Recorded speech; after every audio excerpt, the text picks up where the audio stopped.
नमस्ते। बलूचिस्तान में train hijack होने के बाद पाकिस्तान में बवाल मचा हुआ है। मदरसा कौम गधैया नृत्य करना भूल चुकी है और जिस सेना के लिए फटे तहमंद लहराए जाते थे उन्हें खूंटी पर फेंक दिया गया है।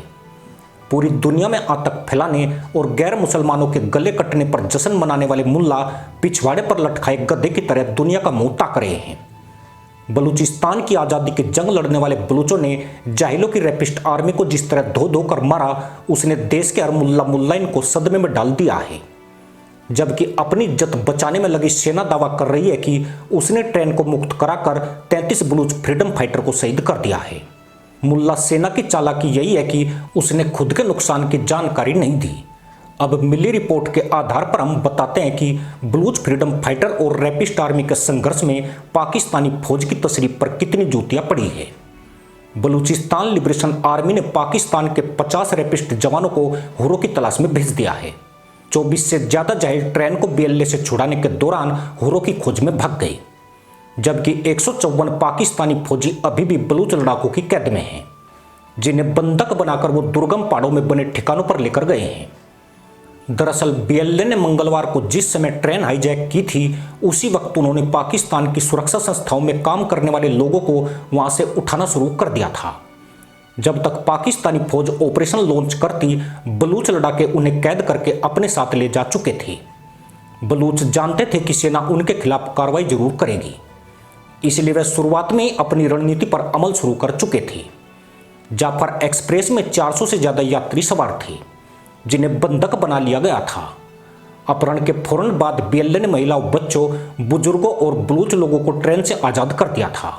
बलूच दावा कर रहे हैं कि 154 जवान अभी भी उनके कब्जे में हैं, जबकि सेना ऑपरेशन खत्म होने का ढिंढोरा पीट रही है, जिससे कंफ्यूजन की स्थिति बन गई है। खासकर जाहिलों की फौज पर किसी को भी यकीन नहीं है। पाकिस्तान के इन फटेरवों को बकलोल और तिकड़मबाज के रूप में जाना जाता है।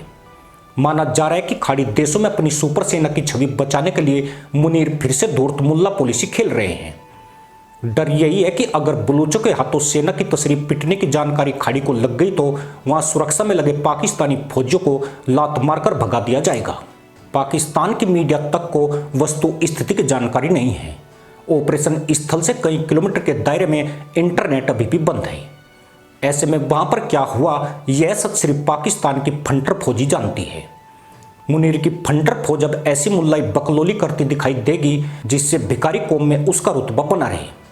पर एक बात जरूर तय है, वह यही कि ट्रेन अपहरण कांड के बाद अब बलूचों की आज़ादी की लड़ाई नाजुक मोड़ पर पहुंच गई है।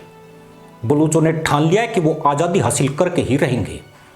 वहीं पाकिस्तानी सेना हीरोपंथी दिखाने के लिए बलूचों का कत्लेआम करेगी, जिसमें हजारों लोगों का मारा जाना तय है। पाकिस्तान की रैपिस्ट आर्मी इतिहास में पहले भी ऐसा कर चुकी है।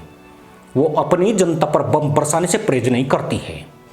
यूं भी बलूचिस्तान इस्लामाबाद के हाथ से फिसलता जा रहा है।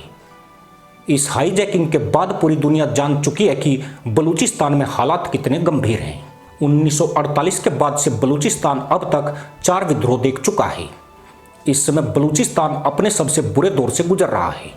यह दौर बलूचिस्तान के इतिहास और पंजाबी बहुल पाकिस्तान की शासन व्यवस्था के साथ उसकी लड़ाई में एक और निर्णायक मोड़ साबित हो सकता है।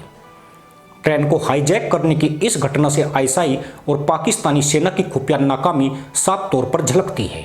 इसके साथ ही ट्रेन हाईजैक की घटना से पता चलता है कि बलूच विद्रोहियों का खुफिया तंत्र कितना तगड़ा है, जिन्हें इस बात की पुख्ता जानकारी थी कि जाफर एक्सप्रेस में यात्रियों के रूप में कितने सैन्यकर्मी यात्रा कर रहे हैं और वे क्वेटा से किन डब्बों में सवार हुए हैं।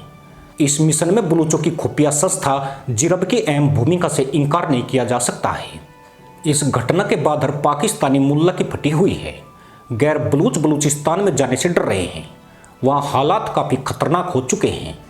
लोगों की आवाजाही कम हो गई है।